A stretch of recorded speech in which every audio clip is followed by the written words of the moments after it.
And one of the things I think that NICE gets excited about is this placebo effect as well, and that's specifically we need to talk about that, because the placebo effect, and it has been known obviously for centuries, well probably not centuries, but a century and a half.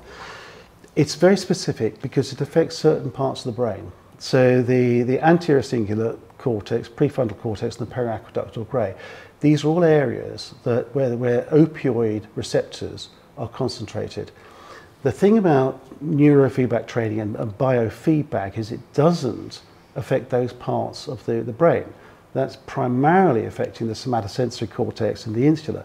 So what we know is that this new technology that John and I have been involved in and have run the proof of concept trial, and John's going to go through that in a second, that is not affected by the standard placebo effect. So therefore, any effect that we have in the treatment that we are trying to then help people with is unlikely to be placebo. Look, take the Stroop test, for example. That's a very well-known test where you're loading, it's cognitively loading a patient, a person, to measure, I suppose, accuracy of outcomes. So the Stroop test is, you might see, so you see a colour and the letter and the spelling of that colour, and you have to select the colour, not what the letters say. So if you've got blue written, but it's in black, the correct answer is black. Right. So that's one way of, I suppose, implementing cognitive load and measuring. You might measure that pre and post some sort of fatiguing task. That's lots of, well done. Thank you very much. We teach that at first year psychology. Okay, there we go. But yeah, so as we're cognitive, you tell me if I'm correct or incorrect. As we become more loaded, more cognitively challenged, then things, our accuracy, our fatigue, our speed. This is where I do know some things here about neuromuscular responses and choice reaction times and things like that become elongated. Because of cognitive load? Because there's too much to think about. Yes. I don't know what the neurochemical processes are enough to give you a very accurate description, but the cognitive load means that there's so much to process that information that things are slightly impaired in terms of speed and accuracy. Yeah. If the frenulum appears to be towards the back, feeding isn't going well, it could just be muscular tensions, and I would want that baby to be treated first, and also have a full breastfeeding or feeding assessment from someone that knows what they're doing before we're talking about doing a surgical intervention. I think the main problem is parents want a quick fix.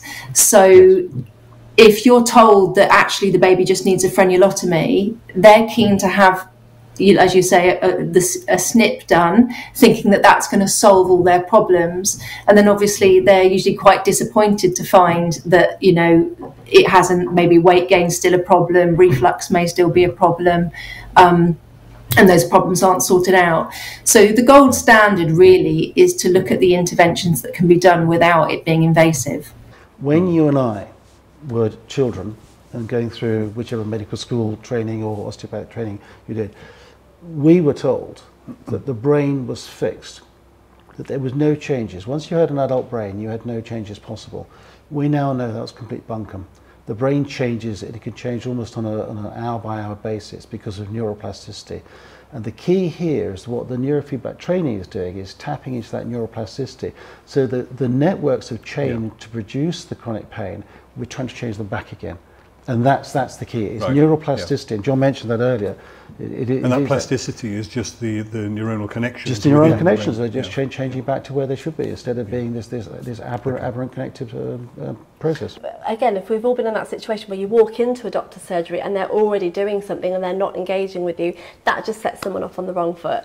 Yeah. Because again, we know from the research, and there's some fascinating research out there around things like the subtleties of your behaviour. So we know again from the research that having an open body language, being open in posture, being welcoming, giving eye contact is really, really simple things, but really important. Also, interestingly, we know that patients are watching how you interact with your team.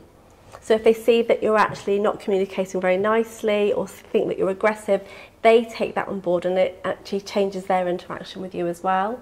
So I'm not saying obviously that once you're in consultation that you can't write, because obviously I would need to do that even in my own consultations. But again, it's just about communicating what you're doing while ensuring someone feels heard, that they feel really listened to, and there's that active listening, which we can't always do when we're writing or typing. So again, if I was in consultation, and certainly what I teach practitioners to do, is to, at all times where you can, present an open body language with active listening, and that looks like often repeating back phrases that someone has said, clarifying that they're hearing the right thing, and then it's almost a permission to write. Yes. Do you mind? I'm just going to have to write some notes because I don't want to forget what you're saying. That makes them feel heard. It makes them feel important versus just keep chatting. I'm not going to tell you what I'm doing. I'm just going to sit here typing. In 2018, there's research by someone called Nikki Mills, and they basically did some studies on cadavers. And those studies showed us that it's a fold, not a band. Okay. And that's really changed everything. So that was published in 2019. But as we know, it takes a really, really long time for, for research to come out into the mainstream. And parents are still calling it, or I'm still hearing, a band, a string. There was, it used to be thought that there was, with a posterior, that there was kind of a mast, as if there was like a kind of a mast, and the bit at the front was a sail, and therefore some people saying that what we were cutting was just the sail of the tongue tie and leaving the mast in place as if it was like a post. And that's now been refuted by Nikki Mills's research, showing that the frenulum is a normal occurring sort of phenomena. And as I say, 99.5% of people have a frenulum.